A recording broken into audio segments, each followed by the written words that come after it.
Olá, amigos do canal Academia Olímpia, tudo bem, pessoal? Vamos lá. Então, em primeiro lugar, agradecimento, né, a várias contribuições, comentários maravilhosos dos inscritos do canal aí, e as pessoas me inspiram muito, né? Me ajudam bastante realmente, e isso que é uma troca, é uma colaboração, né? Uma troca de dados, de informações, e a gente vai crescendo junto. E também alguns questionamentos evidentemente contrários de pessoas, né, que às vezes o intuito é muito mais de atacar do que de questionar e crescer junto, mas acaba sendo válido também, né? Uma dos comentários do pessoal ali do último vídeo que eu fiz sobre aquela roda que foi encontrada, que o pessoal datou lá em função do lugar onde ela tá, né? 90 metros abaixo da superfície, o que foi encontrado em volta e tal. E segundo a datação deles, lá deu 300 milhões de anos, né? E outra coisa que, como é essas coisas que chocam muito e contradizem a ciência atual, é aquela história de abafa o caso. Nós vimos isso com a questão de Ratanabá, que há 30 anos atrás foi descoberta em 92, depois em 98 foi gravado aquele vídeo que o Urandir tentou mostrar para as pessoas e o IFAM proibiu e ameaçou eles de cadeia caso eles revelassem aquilo. Então ficou todos esses anos essa informação trancada, a gente não recebeu essa informação, e só quando trocou a diretoria do IFAM nesse novo governo foi que esse vídeo pôde ser veiculado, né? E a gente ficou sabendo então dessa informação sobre Ratanabá. Então essas pessoas que estão falando, porque eles aí estão entrando na onda dos caras que morreram lá na Amazônia, e aí para ganhar fama, para ganhar views, eles inventaram essa história. Então tu vê que o absurdo, né, que as pessoas falam aí quando elas querem atacar por atacar, elas inventam qualquer besteira, qualquer sandice só para tentar denegrir a imagem. E a gente vem aqui pacientemente, né? Por isso que eu mostrei a foto do Urandir, fiz o antes e o depois, né? E peguei justamente a foto do Urandir no túnel daquele vídeo onde ele está falando sobre a descoberta do Forte Príncipe da Beira, das coligações dos túneis embaixo, que eles encontraram coisa e tal, para comparar com a foto atual para as pessoas realmente constatarem, né? Ou seja, a gente mostra, a gente prova que isso aí é de longa data, não vem de agora. Então, o vídeo de hoje é sobre critérios. E já que o questionamento foi feito em relação ao critério de avaliação, né? Porque a pessoa perguntou, mas qual foi o critério de avaliação daquela roda? Então, e alguém respondeu por mim, né? Por isso que eu fico muito grato. O mesmo critério que a NASA usou para dizer que o nosso universo tem não sei quantos trilhões de anos e que o nosso planeta tem 4,5 bilhões de anos. Ou seja, critérios. Agora vamos ver, dentre essas fontes que nos dão essas informações, qual o nosso critério de avaliação, e aí esse vídeo vai ficar bem interessante, porque nós vamos acabar abordando questão religiosa, doa quem doer, a gente não está aqui para ofender ninguém, a gente está aqui para falar de ciência, de história, de arqueologia, de antropologia. Aliás, quando eu mencionei num comentário ou no próprio vídeo, né, quando eu falo na questão da datação dos 300 milhões de anos daquela roda, aí eu me referia à antropologia, à geologia, né, a várias coisas que são baseadas nesse estudo de datação. Porque antropologia é o estudo humano. Então, a datação de quanto tempo o homem existe. Né? A arqueologia, a datação de quanto tempo tais sítios geológicos, existem. Aí então alguém veio dizer, não, mas aí tu errou tudo, porque essa área não é antropologia, essa área não é geologia, geologia é o estudo... Aí esse cara, olha como as pessoas distorcem, né? Quando eu falei aquilo, foi englobando de uma forma geral, falando de todos os assuntos que envolvem a questão de datação. Mas quando a pessoa quer te atacar de alguma forma, ela usa qualquer argumento, distorce o que tu fala, e aí a gente tem que atropelar isso e ir adiante, porque pelo amor de Deus, né, gente? Então, nesse vídeo de hoje, acho que vai ser bem interessante, nós vamos levantar alguns pontos em relação a várias coisas e o tema principal vai ser critérios. Então eu quero levantar alguns questionamentos aqui para ver qual é que são os critérios de avaliação que a gente tem nos baseado, né, para ter o nosso ponto de vista, para ter a nossa resolução perante aos dados que a gente analisa, ok? Então vamos lá, gente. Na questão de Ratanabá, Então vamos começar lá. A datação de Ratanabá, de 450 milhões de anos, né? Aí tem o canal do Márcio, Além da Nuvem, lá, que é bem legal, que ele trouxe algumas esferas que foram encontradas na África, umas esferas perfeitas, né, de metal, assim, que a datação delas é de 2,8 bilhões. E aí fica aquela história. Então, se tu tem artefatos bem elaborados, metálicos, com 2,8 bilhões de anos, o que impede Ratanabá ter existido há 450 milhões de anos, que é uma pequena fração de 2,8 bilhões? Então começa por aí. Quando a gente vê essa roda que foi encontrada ali também e abafou o caso, né? Ou seja, 10 anos atrás surgiram com essa roda aí, esse achado aí. E aí, de novo, como qualquer coisa que contradiz essa história atual, né, essa ciência atual, e que eles não conseguem explicar e eles ficam desconfortáveis em relação a esse tipo de assunto, né, porque desconstrói toda essa narrativa, abafa o caso, né? Então a gente tem visto isso. Como o próprio Dáquila, quando descobriu a questão de Ratanabá ali, né, abafou o caso, ameaçaram de prisão, coisa e tal, como eu expliquei, por isso que só pôde vir à tona agora 3 anos atrás. E algumas pessoas estão falando aí que isso é daí aí de 15 dias atrás, de quando sumiu aí o Dom Phillips e o Bruno Pereira, né? Putz, e a gente tem que, né, aguentar esse tipo de coisa. Mas vamos com calma, então, falando dos critérios, né, gente? Então, quais foram os critérios da NASA? Porque por que ninguém pergunta? Né? Todo mundo acredita, é ensinado nas escolas, toda essa datação feita pela NASA. E ninguém pergunta quais foram os critérios da NASA para chegar a essa conclusão de que o universo tem tantos bilhões de anos, que o nosso planeta foi formado há tantos bilhões de anos. Ninguém pergunta para eles quais são os critérios. Por quê? Porque isso é empurrado goela abaixo nas escolas, coisa e tal, a gente já cresce com isso como verdade, e qualquer coisa que mostre uma direção diferente disso, né? Aí a gente já começa, não, porque não pode, porque não veio da NASA, né? Se não veio da NASA, se não foi ensinado nos livros quando era pequenininho no colégio, não pode ser verdade, isso aí é tudo mentira, não sei o quê. Então é esse tipo de critério que as pessoas usam, ou seja, o critério de avaliação delas é baseado no que foi ensinado nas escolas. Né? Não se questionam com a possibilidade de, cara, mas será que alguém mentiu para nós? Será que alguém tinha com interesse de esconder alguma coisa, pode ter feito os livros errados em relação a esse assunto, a esses assuntos, melhor dizendo? Então vamos lá. A NASA. Vamos falar agora da NASA e vamos ver quais os nossos critérios de avaliação sobre a NASA. Gente, vocês vão ouvir muito a palavra critério hoje, por causa que é justamente para a gente pensar.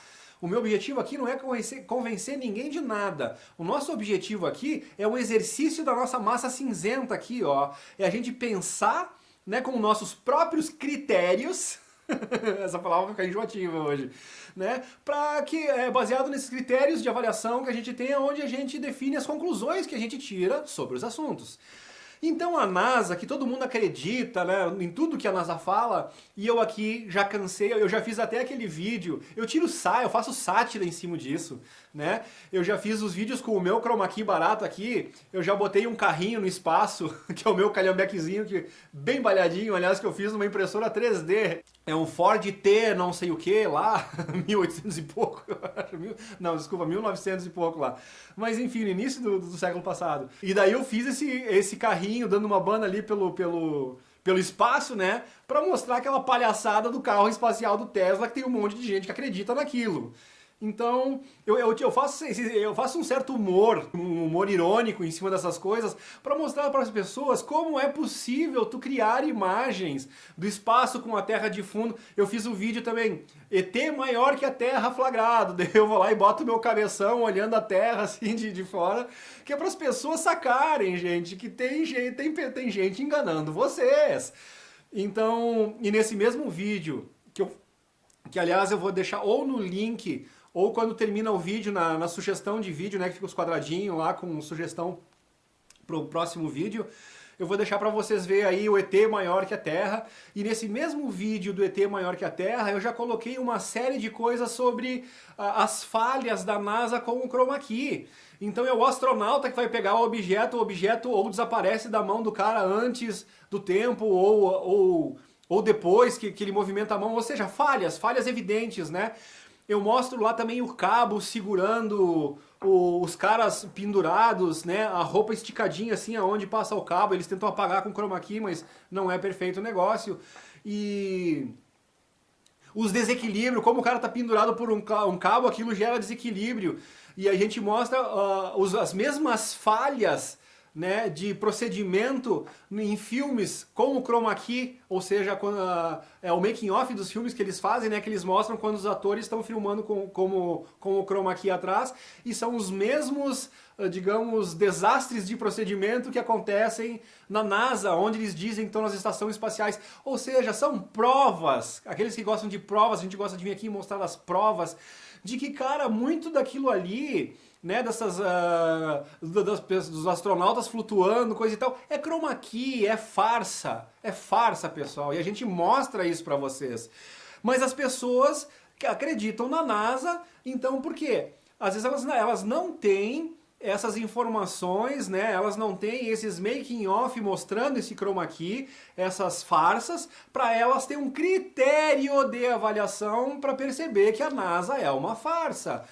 E eu não me baseio só nessas imagens que foram vazadas aí dos chroma key fajuto, mal feito, porque sinceramente, com os bilhões de orçamento que a NASA tem, eles poderiam se dar ao luxo de fazer uma coisa um pouquinho melhor para enganar a gente. Então, é um insulto tão grande à nossa inteligência que além deles nos enganarem, eles nos enganam com pouca coisa.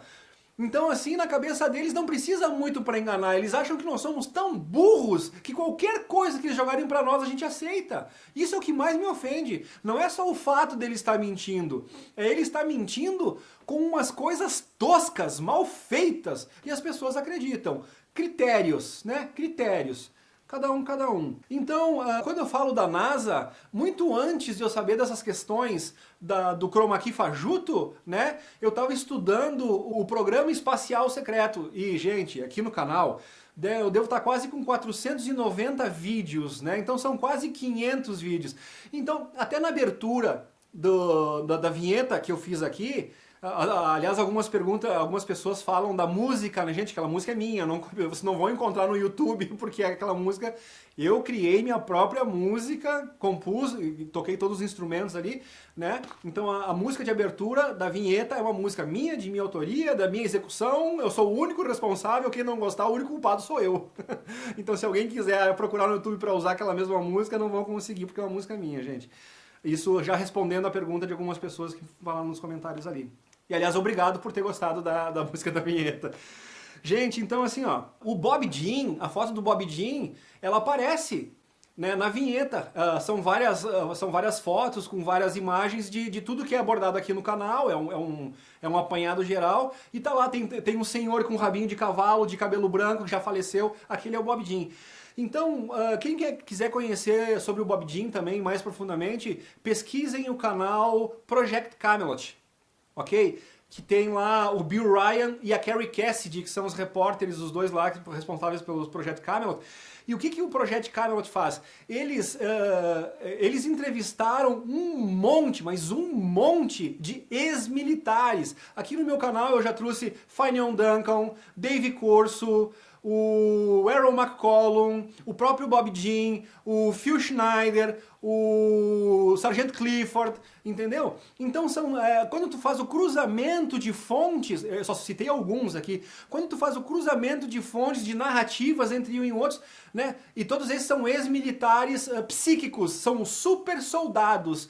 É uma categoria que o exército americano chegaram à conclusão assim, as forças armadas americanas chegaram à conclusão que se eles pegassem pessoas paranormais, tal qual o nosso presidente do Dáquila Urandir, e treinassem essas pessoas para ser soldados, os poderes psíquicos, os poderes paranormais dessas pessoas o tornariam superiores a soldados comuns que não têm esses poderes. E esse raciocínio é lógico e muito inteligente. Qual que é o problema de tudo isso? O problema é que a grande maioria dessas pessoas que têm esses poderes paranormais, que é o caso do Urandir, eles também têm a noção, né, justamente por essa percepção muito mais avançada das coisas, eles têm a noção que isso não pode ser usado para o mal, é o caso do Urandir.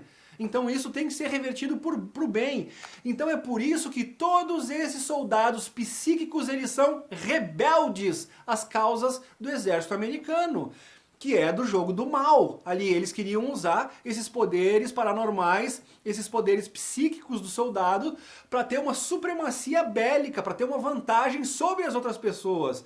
E esses poderes, eles têm que ser usados para ser compartilhado, para proporcionar o bem às outras pessoas. Então, quando os soldados psíquicos do exército americano começam a descobrir que eles estão sendo usados para o mal, eles debandam, eles deserdam, então eles são considerados desertores, eles passam a ser perseguidos. Ok? Eles passam a ser persona não grata pelo exército americano. Então pesquisem lá, gente, o Project Camelot e vocês vão ver a quantidade de informação que tem, que falam sobre o programa espacial secreto, sobre as coisas, né, as tecnologias, o contato com os alienígenas, né, físicos ali e tal, que não são revelados ao público. Então a quantidade de informação que tem ali é muito grande. E todos eles riem. Né? Dentro do programa espacial secreto, a NASA é vista como uma piada. A NASA, ela é feita para iludir os otários. É esse o discurso que eles dizem. A NASA foi criada para criar toda uma narrativa para manter a gente dentro da Matrix.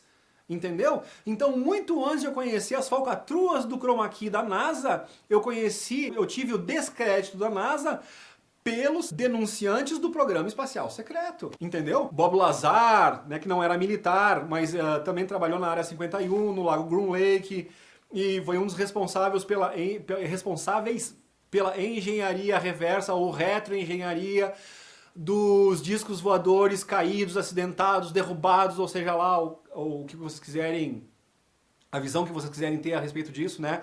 E daí o trabalho do Bob Lazar, já fiz vídeos, já fiz palestra, inclusive a palestra que eu fiz junto com o Gevaer, que hoje eu tenho como o cara que joga contra. Por quê? Por causa dos meus critérios de avaliação, por causa de tudo que eu descobri. Então o dia que eu fiz uma palestra junto com o Gevaer falou de ET de Varginha e eu falei sobre Mohenjo-Daro e sobre o Bob Lazar e a retroengenharia, né? Ou seja, o cara responsável em descobrir a tecnologia usada pelos seres de outros planetas nas naves, né? Para tentar usar para gerar a supremacia bélica das forças aéreas americanas, ok? Então, dito isso, pessoal, eu sei que a NASA não presta, que a NASA joga contra há muito tempo, muito antes de descobrir, de ter acesso às imagens das falcatruas do chroma key, ok? Então, as pessoas que endeusam a NASA, pesquisem sobre tudo isso que eu acabei de falar agora e vocês vão constatar que simplesmente a NASA não é digna de crédito. Ponto. Então, critérios de avaliação, né? No meu critério de avaliação, NASA não conta nada. Aliás, conta de certa forma. Se a NASA fala que é alguma coisa, para mim eu já começo a pensar que é o contrário. Se ela diz que é verdade é porque é mentira, se ela diz que é mentira é porque é verdade. Então, vamos adiante, tá? Agora vamos à questão do critério do Dáquila. Qual é que é a metodologia, quais são os critérios do Dáquila para avaliar se alguma coisa é verdade ou não? Ok? Agora vai começar a ficar interessante o negócio, ó. Quando as pessoas dizem, mas qual o critério de avaliação do Dáquila, né? Primeiro, eles estão estudando os artefatos encontrados no Forte Príncipe da Beira e em outras expedições que eles também fizeram ao redor do mundo, inscrições antigas, da mesma forma como Zacarias Sitchin, como Samuel Noah Kramer, como o Federico Lara Peinado, eles foram lá e estudaram a escrita cuneiforme. Aliás, o Federico Lara Peinado e o Samuel Noah Kramer, eles são, é uma antítese, não vou dizer que é uma antítese, mas eles têm muita contrariedade em relação ao Zacarias Sitchin. Eles têm outra visão sobre as traduções sumérias e o Zacarias Sitchin, já lógico. E sempre assim, ó, pessoal, aquele que a imprensa tradicional, que a mídia tradicional dá mais ênfase, né, bota os holofotes, provavelmente é onde está a maior parte da mentira. É exatamente o que acontece com o Zacarias Sitchin. Então muita coisa que o Sitchin trouxe em relação às tabuletas sumérias de escrita cuneiforme, né, de novo dão um novo ar em relação à história da humanidade, mas de novo cercado de mistério e de mentiras. Eles escondem muita coisa em relação aos Anunnakis, principalmente que eles estão vivos até hoje e são eles que comandam essa patotinha toda, né, do que a gente entende como esquerda, como comunismo, como socialismo hoje. Na verdade, são os marionetes dos Anunnaki. Tudo se resume lá em cima nos Anunnaki. Estamos cansados de falar sobre isso. E quando o Zecharia Sitchin faz as traduções dele, ele pinta, né, como se os Anunnaki já vazaram daqui há muito tempo. E não, eles estão aí até hoje e são os responsáveis por tudo isso. O crânio Homo capense, isso não é mencionado também. O formato do crânio dos Anunnaki não é mencionado pelo Zecharia Sitchin. Tudo para esconder isso. Né? Então, da mesma forma como Federico Lara Peinado, Samuel Noah Kramer e o Zecharia Sitchin foram lá e estudaram as tabuletas sumérias com a escrita cuneiforme para desvendar um pouco do mistério, o Dáquila fez a mesma coisa com uma outra linguagem que é muito anterior à própria escrita suméria. Se a escrita cuneiforme é datada aí, gente, de 450 mil anos, o alfabeto Irdim, ele é datado de 450 milhões de anos. Tá, Luciano, mas então quais são os critérios que o Dáquila usou para chegar à conclusão de que o alfabeto Irdim tem 350 milhões de anos? Bom, alguém ensinou o pessoal do Dáquila o Irdim, para que eles pudessem né, decifrar as inscrições em Irdim para começar a ter noção da história. E como é que é o alfabeto Irdim? Então eu tenho aqui uma demonstração para vocês do que é o alfabeto Irdim. Vou tentar mostrar aqui para vocês. Aí, ó. Tá, pessoal? Mais ou menos aí, ó. Tá? Alfabeto Irdim, cada letra, seu significado. Ok? Aí a gente vai nos critérios de novo. Então, já vamos falar em relação a quem passou a mensagem para o pessoal do Dáquila e de novo vamos bater na questão dos critérios sobre como o Dáquila teve acesso a essa informação, tá? Mas primeiro, então eu acabei de mostrar para vocês quais são os critérios usados pelo Dáquila para fazer a datação dos 350 milhões de anos, desculpa, 450 milhões de anos dessa civilização dos Murios que tiveram em Ratanabá, na nossa Amazônia, capital do mundo, né? Então, eles tiveram acesso arqueológicos, ou seja, eles fisicamente disseram para eles, deram as coordenadas para eles, olha, lá tem as coisas, vão lá. Aí eles foram a campo, suaram a camiseta, bem diferente daqueles que dizem, mano, eu olho no olho sem dizer se é verdade ou não, meu, as canalizações dos mestres ascensos. Enquanto esse é o critério do senhor Ozzy Pena, que ataca tanto o Dáquila, né, e se baseia nesse critério, quais foram os critérios do Dáquila? Foi receber a mensagem não por canalização, né, mas tete a tete, ou seja, os seres nós já vamos falar mais tarde sobre isso. Os seres se materializam para eles através de todo um exercício ao qual eles explicam cientificamente a questão de aceleração da frequência cerebral combinada com o aumento da carga elétrica do corpo. Todos os exercícios e o treinamento que te fazem aumentar a carga elétrica do corpo, aceleração da tua frequência cerebral, te levam a uma condição de ter o contato com os seres, o contato físico, cara a cara, verbal, aonde eles se materializam na tua frente, e porque tu proporciona essa condição física para que isso aconteça, ou seja, tu tem que fazer a tua parte, daí eles fazem a parte deles, aí tu possibilita com que eles consigam te passar as informações. E por isso que eles não querem ter um monopólio da informação, isso é muito importante. Por isso o treinamento que eles proporcionam para quem quiser ter. Então quem quiser fazer esse treinamento para conseguir fazer a sua aceleração de frequência e o seu aumento de carga elétrica do corpo, vai ter esse contato cara a cara e não vai mais precisar questionar ou duvidar. Vai conseguir no momento que quiser acessar as informações da melhor forma possível. Linha direta, tete a tete, com quem vem lá de fora, entendeu? E que sabe, as pessoas que estão lá fora, os nossos parceiros lá de fora, tem milhões, bilhões de existência, tem uma tecnologia muito superior a essa que está aqui, entendeu? Mas eles não dão tudo de mão beijada. Então, voltando lá, eles dizem aonde estão as coisas pro pessoal do Dáquila, e o Dáquila tem que ir a campo, tem que suar a camiseta, tem que passar dias e dias acampando no meio do mato. O Felipe Castelo Branco tem trazido o depoimento dos pesquisadores que participaram das expedições de Ratanabá. Gente, Amazonas, selva amazônica, dormir no meio do mato, com todos os perigos, malária, as feras, lá tem onça pintada, Vocês estão entendendo tudo isso? No rio tem jacaré, tem piranha, não é bem assim. Então é muito fácil pra nós, sentadinho aqui no conforto do ar-condicionado, ficar atacando os caras, né? Agora, tu ir lá e passar por todos esses riscos pra trazer informação de graça pras pessoas pra depois ser atacado covardemente como eles estão sendo atacados, né? Enfim.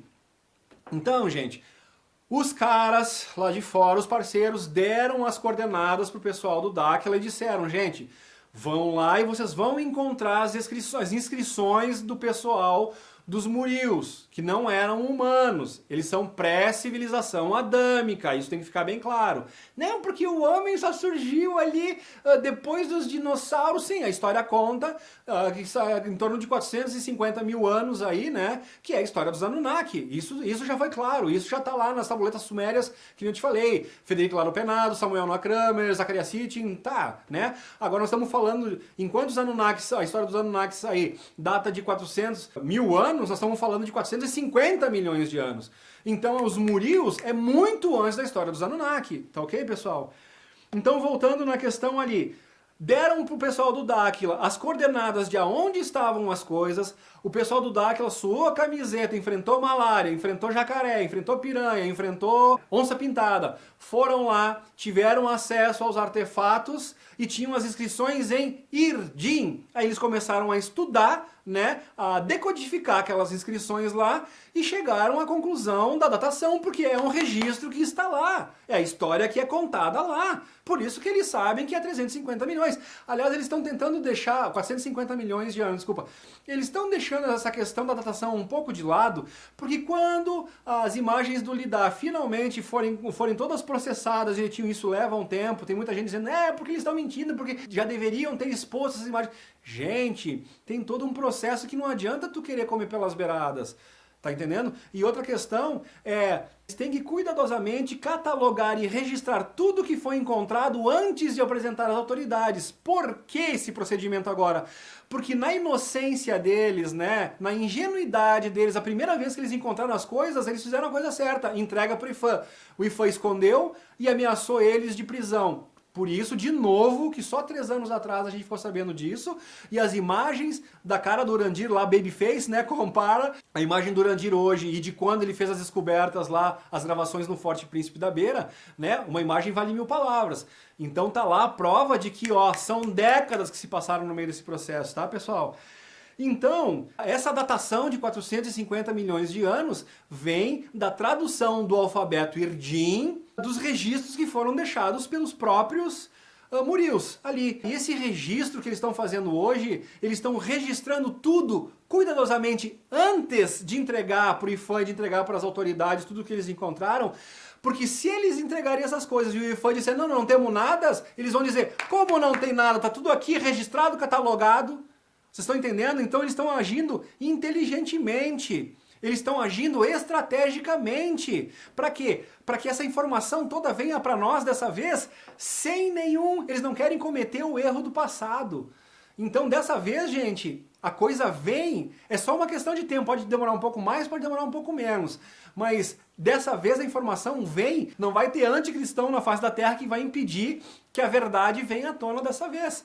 Então por isso que o Daquila está sendo mais cuidadoso e o processo está demorando um pouco mais. É estratégia para que vocês aí do outro lado da telinha, gente, tenham acesso às informações sem distorção.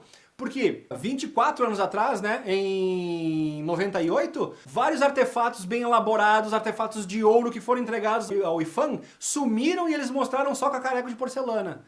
Dessa vez, isso não vai acontecer. Dessa vez, o que foi encontrado lá, nessas expedições que eles estão fazendo, vai ser mostrado. Se o IFAM quiser negar mais tarde por qualquer razão que seja, eles vão dizer, ó, estão aqui as provas registradas e catalogadas. Não vai ter para onde correr, ok? Então a gente já viu a questão dos critérios de avaliação da NASA, que todo mundo acredita na NASA, né? E nós estamos provando que é uma farsa. Então depois de tudo que vocês descobriram sobre a NASA, vocês vão acreditar em tudo o que eles falam? Ou, pelo menos, botando na balança, se vocês acreditam na NASA, que mente como nós falamos. Por que não acreditar no Dáquila, que não tem nenhuma prova, não tem nenhum indício, não tem nada que vocês possam comprovar? Da mesma forma como a gente mostra as imagens das falcatruas de chroma key da NASA. Me mostrem alguma falcatrua que o Dáquila tenha feito. Então as pessoas jogam pedra, muita pedra, né? Falam mal, difamam, mas é só narrativa, é só palavra, nunca mostram nada, porque se tivesse alguma coisa para mostrar, já teriam mostrado. Quando não mostram é porque não tem. E aquilo que tentaram mostrar como contra o Dáquila, né? As imagens falsas do ET Bilu, não sei o que, a narrativa do diretor de programa que na época era cameraman do Danilo Gentili, o próprio depoimento do Danilo Gentili, coisa e tal. Ou seja, isso eu mesmo aqui no meu canal já desmontei tudo isso aí. Eu aqui no meu canal já mostrei os vídeos dizendo, o cara disse que o ET Bilu tinha galinha amarrado, que era um cara num cobertor. Eu mostrei quadro a quadro as imagens, não aparece galinha amarrado, não aparece cara abaixado com cobertor, com cara pintada de verde. Ou seja, desmontei tudo, mostrando. Enquanto as pessoas me atacam falando, eu rebato mostrando. Então, se as pessoas tivessem alguma coisa para mostrar contra o Dáquila, já teriam mostrado. Não mostram porque não tem. Então, blá blá blá, narrativa, desafio, continuo desafiando. Outra, porque o Urandir é um monte de processo, coisa e tal. Gente, isso é coisa mais fácil. Hoje tu digita um nome, ou de uma entidade, do Dáquila pesquisa, coisa e tal, né? E tu tem acesso para ver se tem algum processo pendente. Então, de todas as narrativas, essa é a mais estapafúrdia, de que ele tem processos e não sei o quê, porque essa é a mais fácil das pessoas ir analisar. A questão jurídica, essa questão de processos, coisa e tal, qualquer um pode digitar, entrar na internet e ter acesso, porque isso é aberto. A não ser processos atuais que estão em sigilo, porque ainda estão correndo, né, processo digital e tal. Mas não é o caso de Dáquila, não tem nenhum processo correndo em sigilo, nada contra eles. Então, de todas as acusações que fazem contra o Dáquila e o Urandir, essa de que ele está sendo processado é a mais fácil de derrubar, é a mais fácil de todas elas de derrubar, tá, pessoal? Agora, na questão de critério, vamos entrar no critério de avaliação dos parceiros, porque provavelmente alguém vai dizer, mas como é que tu vai acreditar nos parceiros ou nos ETs que falam? Então tá, então vamos pensar na Bíblia. Muitos que estão atacando o Urandir e a questão do ET Bilu, eles têm dois critérios de avaliação. É o pessoal religioso evangélico, e aqui não me cabe atacar nem ofender ninguém, estamos fazendo análises científicas das coisas. Então, na questão da Bíblia, gente, eu já fiz aqui no meu canal quem e por que escreveram a Bíblia. Então, muitos que acreditam num pastor que está com uma Bíblia debaixo do braço, o Espírito Santo conversou com o pastor tal, eu vejo muito isso na internet e as pessoas acreditam. Então, qual o critério das pessoas para acreditar nesse pastor que disse que teve uma conversa com Deus? Porque ele é um homem santo, porque ele é um cara que prega a palavra de Jesus, de Deus? Isso não pode ser, essa conversa do Espírito Santo com ele não pode ser fruto da imaginação dele? Por que não? O que prova para vocês que acreditam nisso que é verdade? Porque a Bíblia é um livro sagrado? É esse o critério de vocês? Então eu vou perguntar para vocês, que acreditam tanto na Bíblia como um livro de sagrado, de absolutas verdades. Tem muita coisa boa na Bíblia. E eu acho que todo mundo deve ler a Bíblia, porque ela te ajuda a montar esse contexto todo da história. Eu estudei muito a Bíblia, entendeu? Só que além de estudar a Bíblia e o que está escrito na Bíblia, eu também me interessei quem escreveu a Bíblia, em que circunstâncias a Bíblia foi escrita, e aí é onde a porca torce o rabo, como diria meu falecido pai, querido pai, tá? É onde tu fica com a pulga atrás da orelha. Gente, a Bíblia foi escrita por Jerônimo de Estridão, ok? São Jerônimo. Jerônimo de Estridão, ele era um cara lá na época de ali 300 depois de Cristo, mais ou menos ali, né? O imperador romano era o Constantino, né? Ele é o sucessor do Diocleciano, já conto toda essa história aqui. Então, o Constantino, quando ele funda a Igreja Católica como oficial, vamos encurtar um pouquinho aqui, senão o vídeo vai ficar extenso demais, tá? Procurem no meu canal aqui quem e por que escreveram a Bíblia, que tá lá, tá tudo esmiuçadinho. Eu vou no âmago da coisa para as pessoas entenderem. A Bíblia foi escrita a mano de um cara que era o Papa Dámaso. O Papa Dámaso conquista o papado matando o seu adversário covardemente, cruelmente, incendiado numa igreja que era Ursino. Ursino era o outro candidato ao papado na época. E o Damaso chega para o Ursino assim, Ursino, vamos parar de brigar, que eram brigas sangrentas que estavam acontecendo lá, sangrentas, melhor dizendo, né, que estavam acontecendo naquela época. Constantino, né, que era o imperador da época, ele já tinha meio que lavado as mãos em relação, ele já tinha determinado que a Igreja Católica era a religião oficial e coisa e tal, né, ele tinha até feito uma coisa ecumênica, assim, ou seja, ele aceitava todas as religiões, ele não se matava mais por questões religiosas, então isso até, de certa forma, dá pra ver como uma coisa boa que o Constantino fez. Só que tinham dois caras que eram dentro da Igreja Católica que estavam brigando pelo papado, que era o Ursino e o Damaso. O Damaso pega e diz assim, Ursino, vamos parar de brigar, vamos fazer um debate, então vamos se encontrar tal dia numa igreja lá e tal, e a gente vai lá e tu leva os seus, eu levo os meus, do resultado desse debate a gente vai decidir quem que vai assumir o próprio papado. E o Ursino diz, não, feito, beleza. Aí quando o Ursino chega na igreja, o Damaso disse, por favor, entra e tal. Entra todo o pessoal do Ursino e o Ursino na igreja, o pessoal do Damaso imediatamente lacra toda a igreja e bota fogo. E assim eles eliminam democraticamente a concorrência. Então, pessoal, vocês acham que isso é uma atitude divina? Matar as pessoas dessa forma como o Damaso matou? Isso é histórico, isso vocês podem pesquisar e vocês vão descobrir, tá? E aí o Damaso agora era o Papa, eliminou a concorrência. Damaso I, até erroneamente, antigamente é dito Damaso I, o primeiro Papa, eu achei que ele era o primeiro Papa da Igreja Católica, eu tinha feito uma confusão, não, é Damaso I. Damaso I é o nome dele, aí ele foi o tal Papa da Igreja Católica, mas já tinha tido diversos papas, agora me fugiu. Enfim, detalhe, que não influencia tanto na questão. Então, pessoal, o Damaso, né? Damaso é o Papa, ele se autoproclama dessa forma que vocês acabaram de ver, não muito democrático. O Papa, daquela época lá, né? Nós estamos falando ali em 300 depois de Cristo. Então ele precisa agora, que como a Igreja Católica foi determinada a religião oficial, ele precisa de um corpo doutrinário, ele precisa de um livro que seja síntese, né, do que eles querem transmitir. Então eles chamam o São Jerônimo, que hoje é São Jerônimo, né, o Jerônimo de Estridão. Jerônimo de Estridão, ele era um cara que ele circulava bem entre todo mundo ali, né, por quê? Porque ali logo 300, terceiro século ali, depois de Cristo, segundo século depois de Cristo, eles começam, 325 foi o concílio de Nicéia, então foi um pouco antes disso ali. Tava uma confusão entre os próprios seguidores de Cristo. Então tinha os paulicionistas que só acreditavam nas epístolas de Paulo, tinha aqueles que só acreditavam no Evangelho de Lucas, e eles estavam brigando entre si, tava uma bagunça generalizada assim, né? Ou seja, nem os próprios discípulos de Jesus conseguiram transmitir a mensagem como ela era, porque já começaram a se torcer, a brigar entre si. E eles criaram a Igreja Apostólica Romana, porque ela deveria ser baseada nos relatos dos apóstolos, né? Então, esse corpo doutrinário foi conhecido como Vulgata, foi escrito por Jerônimo de Estridão. Jerônimo de Estridão, ele conhecia tanto hebraico, quanto grego, quanto aramaico. Então ele começou a juntar tudo aquilo e começou a escrever o que seria a Bíblia que a gente conhece hoje, né? Cujo original em latim é a Vulgata. Nesses concílios, que nem o concílio de Nicéia, concílio de Laodiceia, eles começaram a decidir o que seria do corpo canônico, o que entraria para a Bíblia e o que foi considerado apócrifo, ou seja, as escrituras que não entraram na Bíblia. Então nós temos os canônicos e os apócrifos, né?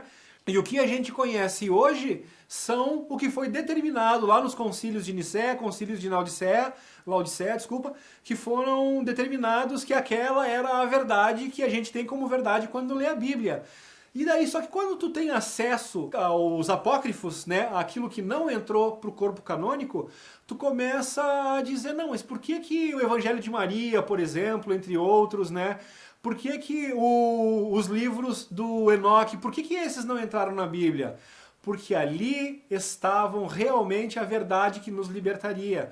Então, como os Anunnaki estavam por trás desse corpo doutrinário, estavam por trás dessa guerra toda que levou o Constantino a ser imperador, que fizeram com que a Igreja Católica fosse a religião oficial, tudo aquilo, ou seja, Constantino, tal e qual os imperadores, ou podemos chamar de presidentes, hoje coisa e tal, todos esses respondem aos Anunnakis, né? Que são os que movimentam as cordinhas das marionetes. Então, já naquela época, esse corpo doutrinário, que é a Vulgata, já tinha o objetivo de nos iludir, de nos contar meias verdades para nos contentar de alguma forma ali, mas escondendo a própria identidade dos Anunnakis, porque tu não ouve falar em Anunnaki, no máximo tu ouve uma leve menção sobre Enoque ali, né? Mas não se aprofunda na questão de Enoque. Enoque escreveu 336 livros. Dos 336 livros, tudo foi destruído. O que nós temos hoje são partes de 2 livros do Enoque que foram encontrados. E mesmo assim, essas partes desses 2 livros já nos dão uma visão totalmente diferente da realidade cósmica, do que acontece aí. Então é assim, nesse cruzamento de dados, nessa pesquisa arqueológica, histórica, né, é que a gente vai montando esse quebra-cabeça. Então não se chega nessa conclusão no estalar de dedos. É muita coisa. No meu caso, são os últimos 10 anos aí estudando profundamente esses assuntos todos. Mais intensamente dos últimos 7 anos para cá.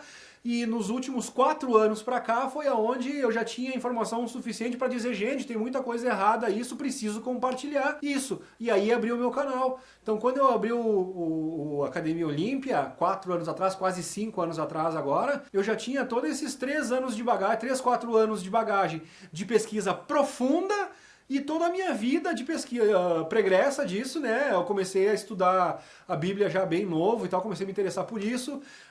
Ali nos meus 20, quando meu pai faleceu, eu tinha 30 anos de idade, ali me aprofundei na questão espírita, porque como eu perdi uma pessoa muito próxima, a gente quer entender para onde ele foi, onde é que ele está morando, com quem ele está agora, né? Então me aprofundei muito na questão espírita e aí a gente vai galgando os degraus, né? Então todo conhecimento bíblico me ajudou a compreender a questão espírita.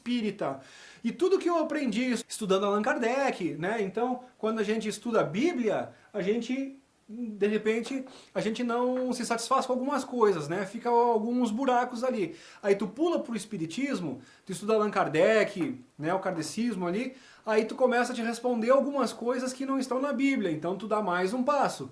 Aí depois, em relação a Kardec, também tu não consegue entender muito em relação a... Tem diversas menções, né?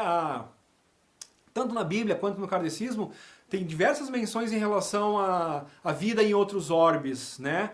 A velha citação de na casa de meu pai há várias moradas, né? Na Bíblia então já te dá um indício.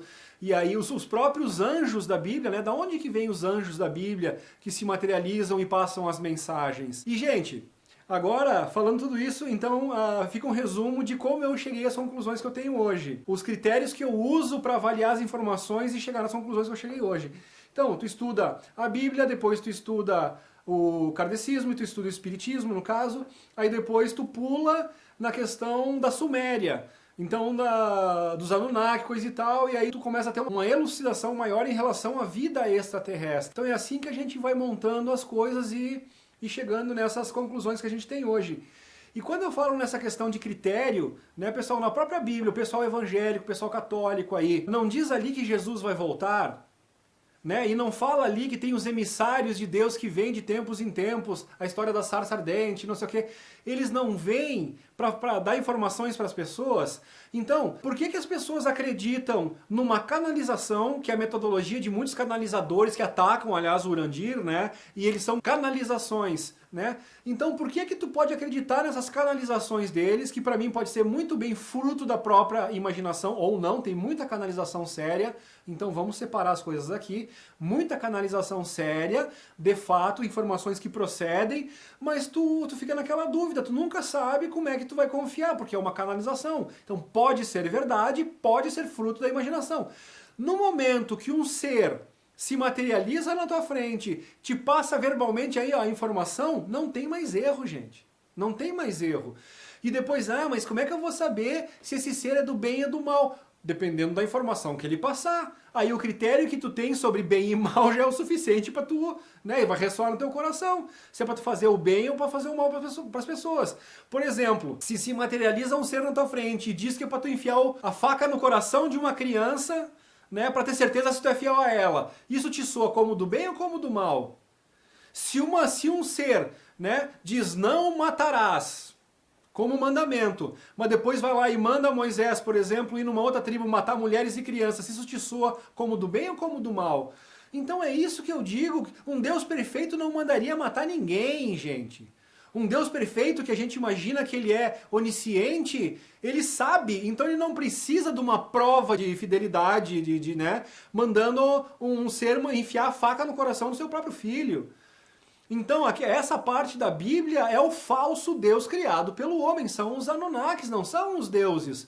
O verdadeiro Deus é aquele que Jesus nos ensina, aquele que Jesus fala que é o Pai dele realmente, aquele que ensina o amor, aquele que perdoa, aquele que te dá o livre-arbítrio para tu fazer as coisas que tu quiser fazer, só que ele diz assim, ó, o plantio é livre, mas a colheita é obrigatória. Então tu é livre para plantar o que tu quiser, Deus não vai interferir. Quer fazer o mal? Tu vai fazer o mal, mas tu vai colher esse mal que tu plantou. Esse é o livre-arbítrio dado por Deus. Entendeu? Então muitas questões que a gente não consegue não entender, por que que Deus não pune aquele cara ali se somos todos os filhos de Deus? E Deus quer que todos cheguem ao bem, por que que Deus vai punir os seus filhos? Então nós temos o livre-arbítrio para fazer o que a gente quiser, só que a gente vai colher de acordo com o nosso plantio. Então a gente começa a entender um pouco melhor essa questão divina. Então, voltando à questão canalização e critérios, pessoal. Então, por que que muita gente acredita nos canalizadores? Porque quando um pastor recebeu a palavra do Espírito Santo, não é uma canalização? Então a gente pode acreditar na canalização de um cara que se inspira num livro, mas que não sabe nem quem escreveu esse livro, por que escreveu esse livro, em que circunstâncias escreveu esse livro, mas acredita piamente naquilo ali. E aí quando a gente diz que tem um grupo que não só tem contato com os seres, como estão abertamente, estão convidando a como proceder para ter acesso direto a essas informações, ou seja, eles não querem um monopólio da informação, muito pelo contrário, eles já treinaram mais de 9.000 pessoas nessa questão de aceleração de frequência cerebral e de aumento de carga elétrica do corpo, daí aquela quantidade monstra de exercícios físicos e de o cuidar da saúde através de alimentação, de desintoxicar o seu corpo, como tanto eles pregam. Para quem não conhece o Dáquila, vai lá e pesquisa, principalmente nos vídeos do Otávio Reis, Super-Humano 360, 360 quer dizer 360 graus, é te melhorar como um todo. Então olha as informações que eles estão passando e encontrem uma unha negativa. Tudo que eles falam em relação à alimentação, coisa e tal, compara com os ensinamentos no que para mim é o grande ícone da medicina, que é o Dr. Laí Ribeiro, que ele não ensina como te entupir de remédio, ele ensina a como tu descobrir o que te faz mal e elimina o que te faz mal, automaticamente tu te cura. Por isso que ele é muito visado pela indústria farmacêutica, que vende remédio. Por isso que o Laí Ribeiro tem que andar com mais de 15 seguranças, porque ele é odiado pelos vendedores de remédio. Porque o que interessa para quem vende remédio? Gente doente para poder vender remédio e para ter controle através desse braço do GO, que é a questão saúde. Então, quando a gente cruza todas essas informações, todos esses dados, a gente começa a ficar mais fácil montar esse quebra-cabeça. Então, de novo, gente, se é para acreditar em algum critério, eu prefiro acreditar no critério de quem não quer o monopólio da informação, de quem tem a informação diretamente com quem vem lá da fonte divina, e eles estão nos treinando para que nós próprios tenhamos nossa própria ligação com essa fonte divina, para que a gente tenha essa informação sem distorção. Entendeu, gente? Então, esse vídeo eu sei que ficou um pouco longo. Coloquei aqui, né, essa questão de critérios, né? Então vamos começar a fazer, antes de qualquer acusação, vamos fazer uma análise de quais são os nossos critérios de consulta, quais são os nossos critérios de análise, quais são os nossos critérios de conclusão. Entendeu? Ou seja, se a gente constatar que os nossos critérios não estão sendo bem embasados, que a gente precisa rever alguma coisa nas nossas fontes, essa questão de cruzamento de dados, a gente é um bom caminho, eu diria que é um excelente caminho para a gente começar a caminhar mais próximo da verdadeira informação, da verdade absoluta. Porque verdade absoluta, o que é a verdade absoluta? Quanto mais a gente aprende, mais a gente vê que não sabe nada. Então é uma eterna busca. Mesmo o pessoal do Dáquila, que já tem uma questão de informação muito mais ampla, por ter contato direto com esses seres, já estão tendo uma informação muito mais ampla, eles também estão percebendo que, cara, é só o primeiro degrauzinho. Aqui na Terra nós estamos na primeira série, porque os próprios parceiros que nos passam todas essas informações, eles também estão numa questão de ascensão intelectual. Eles também dizem que tem muito para aprender até chegar na fonte divina. Eles também buscam essa evolução constante, entendeu? Então é só o primeiro degrauzinho aqui na Terra que a gente tem que galgar. Então, pessoal, espero que vocês tenham gostado, espero que tenha sido útil essas informações, né, em relação à NASA, à Igreja, à Bíblia, critérios, para nós fazermos uma análise dos nossos critérios e assim chegarmos mais próximo da verdade que a gente tanto busca. Beijo!